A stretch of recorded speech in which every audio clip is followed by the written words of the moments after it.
Memasuki hari esok yang baru, dengan semangat yang baru, ada tantangan yang baru. Dan itulah yang selalu tiap orang alami dalam pergantian tahun. Selalu yang lama ditinggalkan dan yang baru dijelang. Ada malam old and new, malam lama dan malam baru. Yang berarti sesungguhnya pada saat itulah kita sedang ada di sebuah ambang memasuki sebuah era baru dalam kehidupan kita. Bukan saja namanya tahun yang baru, tetapi tentu saja di dalam memasuki tahun yang baru perlu adanya kekuatan baru.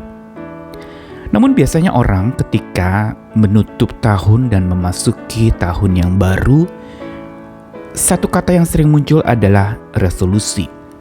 Sebuah tekad bulat perlu dibuat untuk memasuki hari esok yang penuh dengan tantangan. Harus ada satu langkah-langkah yang perlu dilakukan. Bukankah resolusi mempunyai makna tekad bulat untuk melakukan sesuatu, langkah-langkah yang konkret untuk maju?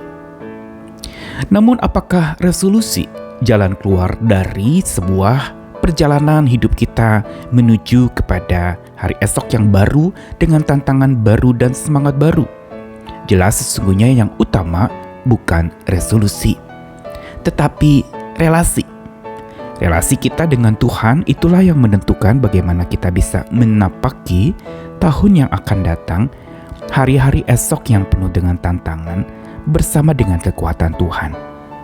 Karenanya bukan sekedar kita membutuhkan semangat yang baru di tantangan yang baru, tapi kita butuh kekuatan yang baru. Kekuatan apa yang kita butuhkan? Kekuatan bahwa kita dijagai oleh Tuhan Sang Maha Siaga. Halo, apa kabar? Saya Nikolas Kurniawan, kembali menyapa kita di tahun ini, memasuki hari-hari yang dijelang untuk menjalani hari esok bersama dengan Tuhan. Saya ingin mengajak kita merenungkan satu bagian firman Tuhan, Yesaya pasal 27, ayat yang kedua sampai kelima. Pada waktu itu akan dikatakan, bernyanyilah tentang kebun anggur yang elok. Aku Tuhan penjaganya, setiap saat aku menyiraminya, supaya jangan orang mengganggunya. Siang malam aku menjaganya, kehangatan murka tiada padaku. Sekiranya tampak kepadaku putri malu dan rumput, aku akan bertindak memeranginya dan akan membakarnya sekaligus.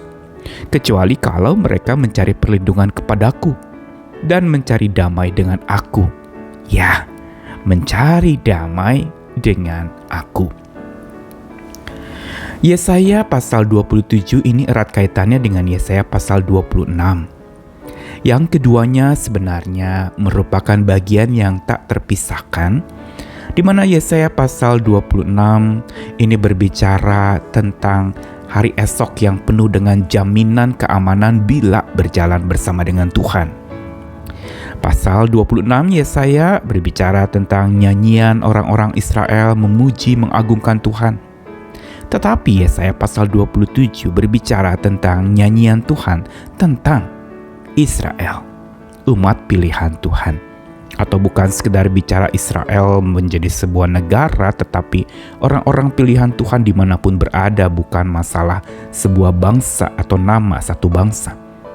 Tetapi ini berbicara tentang umat Tuhan yang diumpamakan di dalam Yesaya pasal 27 dalam nyanyian Tuhan tentang para pengikutnya, yaitu mereka diumpamakan seperti kebun anggur yang elok.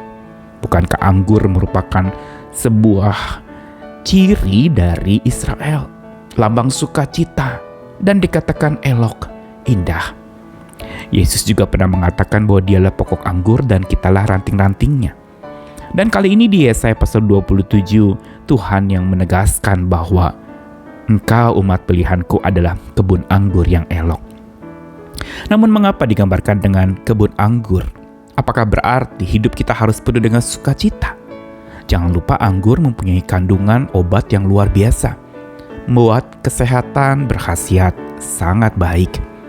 Dan juga dalam dosis yang tertentu anggur itu memberikan kepada kita ketenangan, memberikan sebuah kenyamanan, bahkan pemulihan dari berbagai macam pergumulan, dan anggur memang lambang sukacita.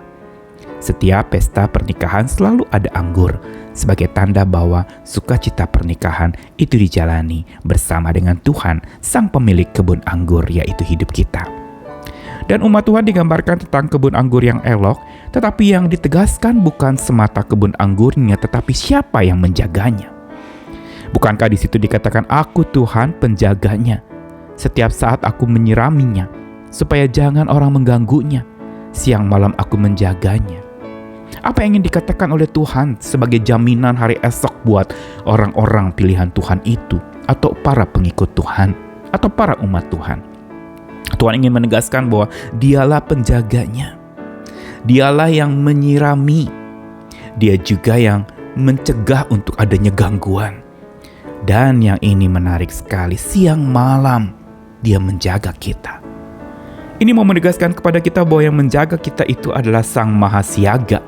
Dia selalu ada, tak pernah tertidur. Dia selalu buka mata, mengawasi, mengamati hidup kita, dan tak pernah lepas dari pengamatan hidupnya atas kita. Dan ini memberikan kepada kita sungguh kekuatan, apalagi dengan garis bawah ada perkataan lanjutan, kehangatan murka tidak ada pada Tuhan. Berarti dengan kasih sayang Tuhan, dengan anugerahnya, Tuhan mau membimbing setiap orang yang percaya untuk melangkah bersama dengan Tuhan, dan tentu saja dilindunginya bukan main-main. Diumpamakan kalau ada putri malu dan rumput yang tampak, maka dikatakan bahwa Tuhan akan bertindak memerangi dan akan membakarnya sekaligus. Ini menarik sekali. Kenapa kebun anggur itu dibakar? Tapi ada catatan. Kecuali kalau mereka umat Tuhan mencari perlindungan kepada Tuhan, mencari damai dengan Tuhan, dan disitulah sebenarnya mereka akan mengalami yang namanya penjagaan Sang Mahasiaga dalam hidup mereka. Sabda Tuhan hari ini ingin memberi kepada kita sebuah penghiburan sekaligus kekuatan untuk melangkah memasuki hari esok yang penuh dengan tantangan, yang dikatakan orang akan banyak kesulitan dan akan banyak kesusahan melanda lagi hidup manusia. Ya, memang benar kita tidak bisa menghindar dari kesusahan dan masalah. Tetapi satu hal yang pasti adalah bahwa Tuhan kita melebihi segala kesusahan dan masalah kita. Karena Dia pengendali segala sesuatu. Manusia boleh prediksi ini itu, boleh meramal ini itu, boleh membuat resolusi ini itu. Tetapi Tuhan penentu utamanya. Dialah yang sebenarnya pengusaha kebun anggur, yaitu kita. Dialah yang berusaha menjaga kita. Yang mau diajarkan hari ini adalah bahwa Dia yang setia menjaga kita adalah Dia Sang Mahasiaga yang selalu siap sedia saat hidup kita sedang ditimpa masalah maupun kita sedang ditempa oleh masalah itu. Ditimpa dan ditempa, dua hal yang mau Tuhan ajarkan lewat pergumulan hidup kita. Ditimpa memang berat, tapi ditempa akan jadi indah, menjadi elok, menjadi dibentuk oleh Tuhan dengan catatan, carilah perlindungan kepada Tuhan, carilah damai dengan Tuhan. Karena perlindungannya dan damainya itulah kekuatan kita. Ayo kita melangkah lagi dengan semangat memasuki tahun ini dengan tantangan yang baru, semangat yang baru, dan yang pasti kekuatan yang baru dari Dia, Sang Mahasiaga yang tak henti menjaga hidup kita. Bersyukurlah, agungkan Dia dan tetap hidup di dalam sukacita perlindungannya. Amin.